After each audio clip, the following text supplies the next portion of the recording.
Hey guys, right, 10 things that they never tell you about getting an allotment plot. Number one, it's really, really, really hard work. And there'll be times when, if you've never had an allotment plot before and it's your first one, a couple of weeks in, you'll get this feeling, what the hell am I bothering for? I've been breaking my back, I've been coming up every night after work, I'm getting rained on, I'm standing in cat poo as I'm trying to clear the beds. And I'm making no effect whatsoever. And it's pretty miserable. Stick with it. It is hard work, especially if you're taking a new plot on and you need to get it squared away, sorted out. There'll be lots of weeds, that kind of thing. Stick with it.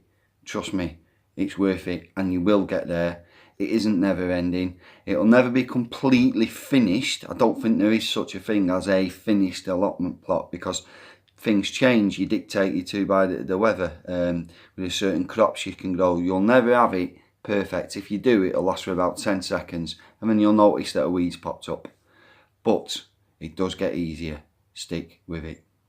Number two, there's no right or wrong way of growing things on your allotment. You'll soon learn that everyone's a critic and everyone's an expert and there's that many differing types of information out there. Your head will spin and you think, oh, where do you start? The only way of growing stuff is the way that works best for you. If it works, it works. It doesn't matter how you got to that point. If it works, it works. Number three, you really need to make a plan. Write it down because, you know, your memory will play tricks on you and you'll forget things. Write your plan down, put it into action and keep your plan until the next year. So you can go back and you can look at what you aimed to do and you can reflect on the end result. Did it work? What were my successes? What were my failures? And then you know how to tweak things for the next year. Right. Another thing that they don't tell you. You'll probably never eat as well as you will when you've got an allotment plot. But little word of warning with that, when you start getting over soft fruits and you make jams and wines, also you'll probably never eat as much sugar because things like jam, you know, it can get a bit sugar-tastic with the amount of granulated sugar that gets poured in. So keep an eye on it. You don't have to use processed sugar. There's all sorts of other alternatives. But like me, my default setting is I see sugar in a recipe, granulated sugar. I reach for the bag of Tate and Lyle, that kind of thing. But you've got what's that Australian sugar leaf plant called? Name escapes me. Oh, come on, it's on the tip of my tongue. No. When I remember it, I'll shout the word out. Right. Next one. Do you remember when you were little, right, and before you went out anywhere, your mum or your dad would say to you, make sure you've been for a wee before we go? Good advice, take it. Make sure you go for a wee and a poo before you go to the allotment, because not every allotment has somewhere where you can have a tinkle or have a little plopsy. And it can be a bit awkward, especially if you've only been up there 5 or 10 minutes and then you get that feeling that, oh my God, I need to go. If I don't go now, there's going to be an accident. So go for the toilet before you go to the allotment. Right, what are we up to? Number six. Still can't remember the name of that sugar plant.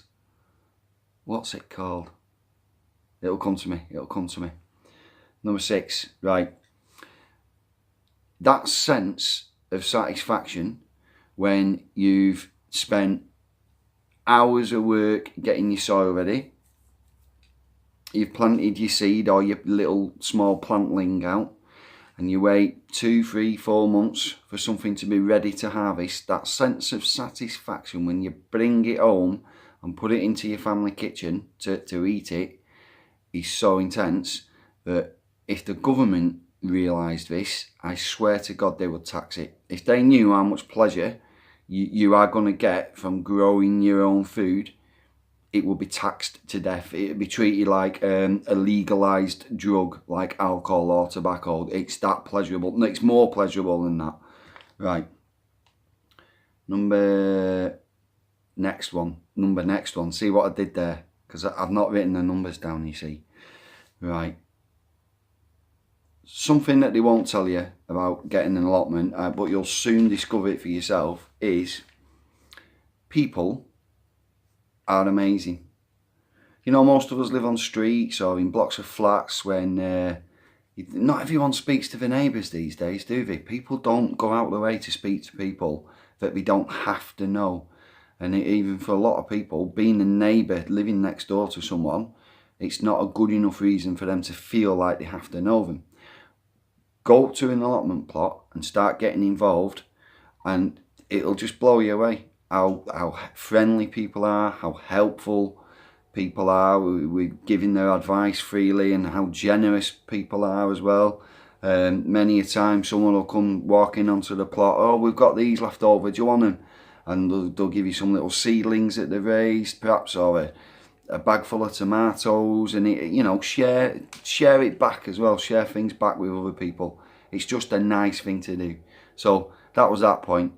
People, basically. That's what you won't find that out until you get your own. People are awesome, especially the allotment community. Right. Something else which no one will tell you. You'll find this out fairly soon for yourself after getting an allotment, is growing your own food for taste absolutely batters anything you would ever be able to buy from the shop. And you know, things like strawberries. Strawberries are my go-to example. And carrots for this. Strawberries and carrots. Once you've eaten those that you've grown yourself, the taste is just so superior.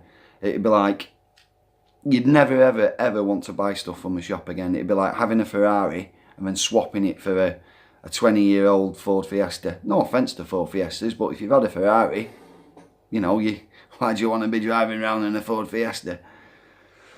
Right, last one then. Things that they never tell you about getting an allotment. Having an allotment makes you sexy. Look at me. Right, thanks for watching, guys. Before we get on to number 10, I'll stop the camera so I could quickly go and find out the name of that sugar substitute plant. You can buy it in a powdered form.